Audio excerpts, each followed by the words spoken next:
I admit it, another hoe got me finished. Broke my heart, oh no you didn't. Fuck sipping, I'ma down a whole bottle. Brian and Stewie were bored, and they both wanted to do something exciting. And then they remembered their adventures they had using Stewie's time machine, and they decided they would use it again. They went up to Stewie's room, and Stewie launched up his time machine, and they both stepped in. As the time machine was loading up, and Brian and Stewie were inside, Brian asked Stewie what date he set it to, and Stewie said that he put in a random date, and when they arrived, they would be at a random important event that occurred in history. The time machine was finally all loaded up, and Brian and Stewie both closed their eyes, and when they opened them, they were on a ship of some sort. And they both realized that they were on the Titanic. Brian said that this may not have been the best place to go, reminding Stewie of what happened with the Titanic. But Stewie told him to calm down and that they would leave before the ship went down.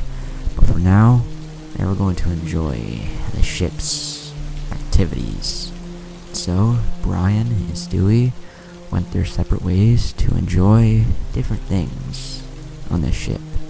Brian being a pretentious douchebag, trying to hit on women, and Stewie doing his own thing. A few hours passed, and Brian and Stewie were having fun, when all of a sudden, the entire ship was shaking. The Titanic come into contact with an iceberg, and it was starting to sink. Brian and Stewie then found and met up with each other, and they both decided that now would be a good time to return home. So Stewie pulled his return pad out of his backpack and put the coordinates for home, and they both jumped onto it, teleporting to what they thought would be Rhode Island Quahog in their time.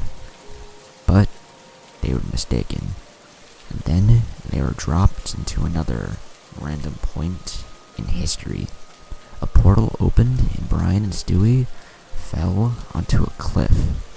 Brian said that this didn't look like Quahog, and Stewie thought he had put the right coordinates in, and he checked them again, and he did, but for whatever reason it wasn't working.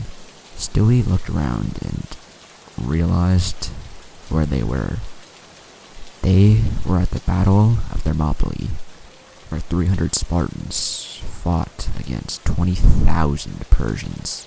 The ground started to shake, and then they looked to the left and saw a huge army of men. That was the 20,000 Persians. And then they looked to the left to see the small army of 300 Spartans. The Persians then pulled out bows, and then shot out arrows, and Brian told Stewie to hurry the hell up and put the right coordinates into the return pad, and Stewie did so, and then they jumped on, narrowly dodging the thousands of arrows coming their way. Another portal opened, and Stewie and Brian were then dropped into what looked to be a jungle. Brian said to Stewie, "What the hell? Where are we? I thought you put in the coordinates for home." And Stewie told him he did, but it's not working. He knows that he put the right coordinates in, but for whatever reason, it's as if the return pad is not responding. Stewie began to think, and he told Brian that it wasn't their return pad. It was time itself. It must have been because they traveled through time so much that they had become paradoxes, and that they could never return home. Brian didn't believe that they couldn't return home, and he told Stewie that there must be some way. But all of a sudden, both of them heard a giant roar, and when they looked to see what it was, they saw a T-Rex running towards them. Stewie told Brian to hop onto the return pad, and once more, they teleported to a different point in time. Another portal opened, and they fell onto the ground. And when Brian and Stewie looked up to get a hold of their surroundings, Stewie had noticed something in the sky. He saw a plane dropping something. He realized when they were. It was August 6th, 1945. When Nagasaki and Hiroshima were destroyed by the atomic bombs, and the things that were dropping from the sky were the nukes, Fat Man, and Little Boy. Brian realized when they were also, and told Stewie to hurry the return pad, and when Stewie tried to, nothing happened.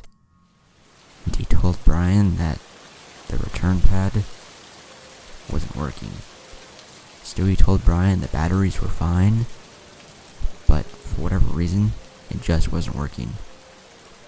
This struck fear into both Stewie and Brian, and the nukes continued to drop. Stewie and Brian knew they couldn't run because they were trapped in time, and so they accepted their fate. The nukes continued to drop. They finally made contact with the ground, and along with Hiroshima and Nagasaki, Brian and Stewie were vaporized, and it was as if they had melted.